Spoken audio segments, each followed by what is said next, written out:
E aí galera, tudo bem com vocês? O vídeo de olheiro de hoje vem falar sobre Marcos Robson Cipriano, o popular Marquinhos Cipriano, lateral esquerdo ou meia atacante que acaba de ser oficializado como novo jogador do Cruzeiro, vindo por empréstimo do Shakhtar Donetsk por uma temporada, tá? Então o contrato dele com o Cruzeiro vai até junho de 2023, quando termina também o seu vínculo com o clube ucraniano. E aí já tem muita especulação de que o Marquinhos Cipriano vai fazer uma ponte no Cruzeiro para ir para o Valladolid no ano que vem. Fato é, ele está assinando por empréstimo por uma temporada com o Cruzeiro e vai cumprir esse contrato por um ano. Se porventura ele vai ser jogador do Valladolid depois, gente, isso aí é o futuro que vai dizer, tá? Mas vamos focar nessa temporada, mais especificamente nessa Série B, que é o nosso objetivo e a gente precisa subir, e acredito que o Marquinhos pode nos ajudar. Enquanto vocês estão vendo lances da carreira do jogador, vamos falar um pouquinho mais aí da trajetória do Marquinhos, que começou na base do Desportivo Brasil. Ele jogou por lá no Sub-15, teve uma passagem no ano de 2015 pela base do Shandong Luneng lá na China, mas no ano seguinte, 2016, apareceu na base do São Paulo, onde jogou na categoria Sub-17 e tendo muito destaque. Para vocês terem uma ideia, nessa temporada 2016, ele jogou 39 vezes pelo time Sub-17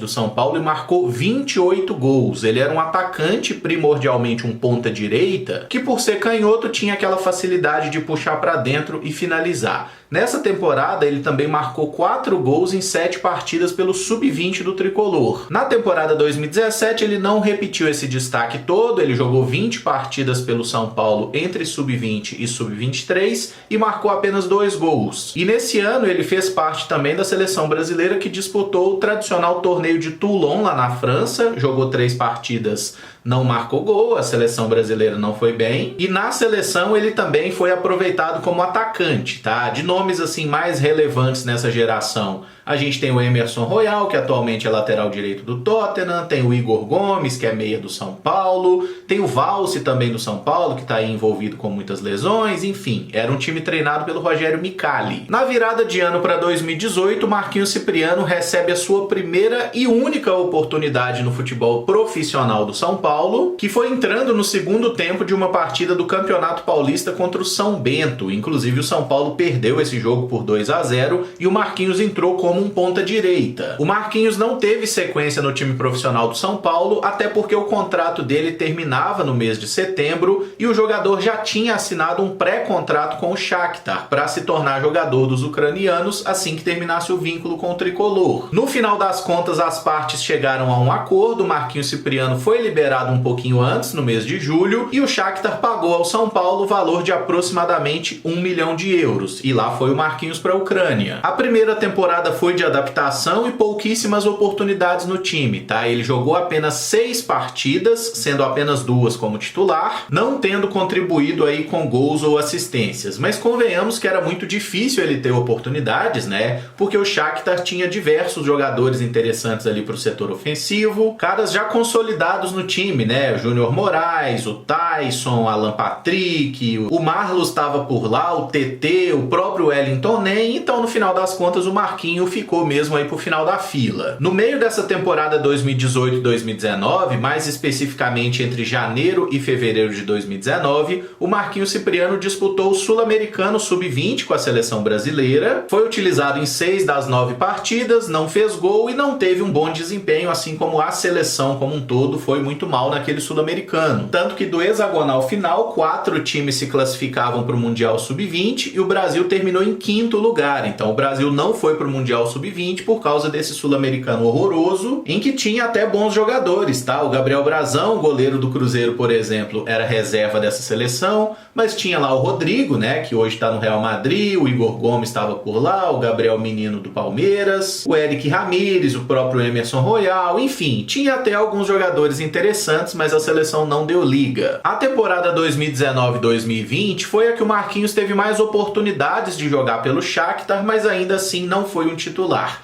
Ele começou a ser aproveitado como lateral esquerdo nessa temporada, inclusive, até porque o time tinha, de fato, muitas opções ali para o setor ofensivo. No fim das contas, ele jogou 12 vezes nessa temporada, sendo 9 como titular, fez um gol e deu uma assistência. E na temporada 2020-2021 as coisas acabaram não mudando muito, tá? O Marquinhos jogou poucas vezes, deu apenas uma assistência em 8 partidas, sendo 6 delas como titular, mas passou a maior parte da temporada no banco de reservas, né? Apenas assistindo os jogos, e por isso mesmo acabou sendo emprestado para o ano seguinte, que foi essa última temporada europeia, né? 2021-2022, recém-encerrada, que ele foi disputar pelo Sion, um clube da Suíça, e se o objetivo do Marquinhos Cipriano era jogar com regularidade, por lá ele conseguiu, tá? Ele jogou 33 partidas na temporada, sendo 31 delas como titular, contribuiu com 2 assistências, tomou 5 cartões amarelos e 1 cartão vermelho. Então, quando a gente olha o desempenho global, né, o Sion jogou 38 vezes na temporada e o Marquinhos jogou em 33 e acabou cumprindo aí 2 suspensões. Então ele foi realmente um titular absoluto e o Sion terminou o campeonato suíço na 7ª posição. Isso não é muito elogioso quando a gente considera que só tem 10 times na disputa. Avançando um pouquinho mais nas estatísticas aí do Marquinhos Cipriano nessa temporada lá no futebol suíço, como eu disse, ele foi primordialmente titular do time, deu 2 assistências. O seu aproveitamento de passes foi de 74%, o que não é nada muito especial. E como ele jogou como lateral, vale a pena a gente analisar os cruzamentos, né? Ele teve uma média aí de acerto de 21% dos cruzamentos tentados, o que na prática a cada 5 ele acerta 1. Aí você pode me dizer que lixo, que lateral horroroso, mas na verdade, gente, o aproveitamento dos laterais normalmente fica entre 20% e 30% mesmo.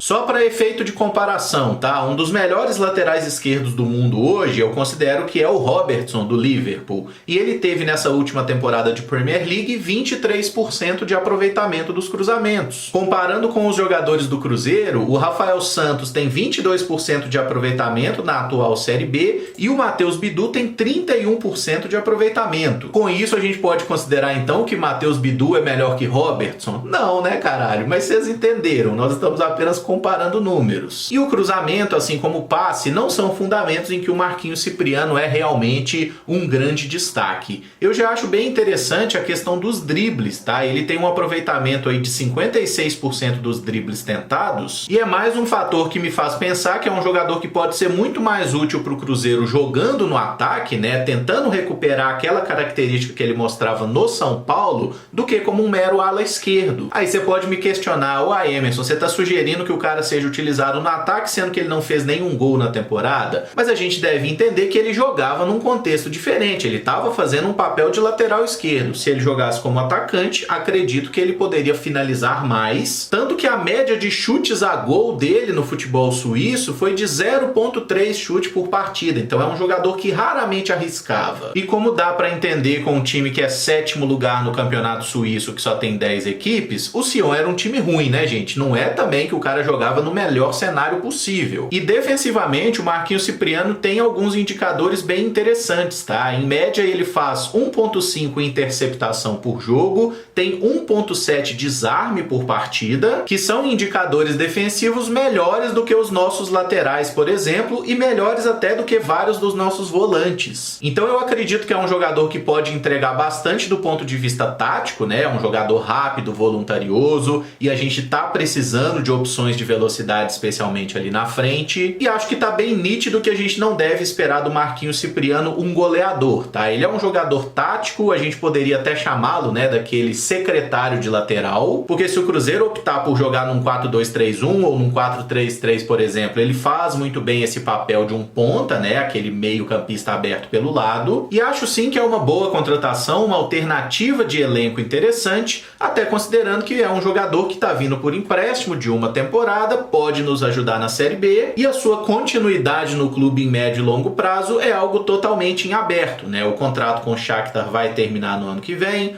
Pode ser que ele vá para o Valladolid, pode ser que ele permaneça no Cruzeiro, pode ser que ele vá para outro clube daqui a um ano. E focando no presente, eu acho que é um jogador que pode sim ser uma alternativa interessante para o Pessolano, até por ser um meia atacante, né, ou um ala que seja, mas um jogador canhoto, né? E no nosso plantel nós temos poucos jogadores canhotos, especialmente com essa característica de drible e principalmente de velocidade, né? E o Cruzeiro está sentindo muita falta do Jajá, que era o nosso escape de velocidade e infelizmente está machucado. Está colocada a minha opinião sobre Marquinhos Cipriano. Eu gostaria que vocês usassem os comentários para dizer o que acharam desse jogador, dos lances, estatísticas e tudo mais. Não esquece também de deixar o like e se inscrever no canal caso ainda não seja inscrito. Amanhã a gente está de volta com vídeos de notícia. Muito obrigado por acompanhar, um abraço e até o próximo vídeo. Valeu!